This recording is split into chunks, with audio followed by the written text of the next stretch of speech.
કે સૂરજ ઉગ્યો અને સૂરજ હાથમાં. ખરેખર સૂરજ ઉગતો કે આથમતો નથી. તો શું થાય છે?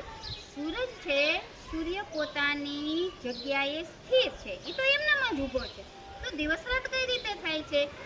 તો પૃથ્વી છે એ પોતાની ધરી ઉપર ગોળ ગોળ ફરે છે, બરાબર? તો પૃથ્વીનો જે ભાગ સૂર્યની સામે આવે ત્યાં દિવસ થાય, એટલે સૂર્યોદય. ઉદય એટલે ઉગવું. પૃથ્વીનો જે ભાગ સૂર્યથી વિરુદ્ધ દિશામાં ગયો બીજી બાજુ, તો ત્યાં રાત થઈ, એને કહેવાય સૂર્યાસ્ત. અસ્ત એટલે આથમવું. તો આ રીતે સૂર્યોદય અને સૂર્યાસ્ત થાય છે. પૃથ્વી છે એ પોતાની ધરી ઉપર પશ્ચિમથી પૂર્વ ફેરા રાખે છે, બરાબર? એટલે પૂર્વમાં સૂર્ય ઉગે છે અને એની વિરુદ્ધ દિશામાં, જ્યારે પૃથ્વી વિરુદ્ધ દિશામાં જાય ત્યારે પશ્ચિમમાં આથમે છે.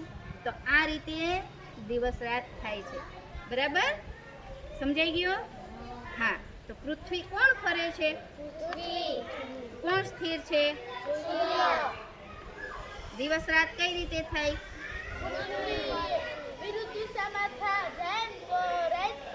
હા, અને પૃથ્વી સૂર્યની સામે આવે, જે ભાગ આવે, જે સ્થળ આવે ત્યાં દિવસ થાય. સરસ.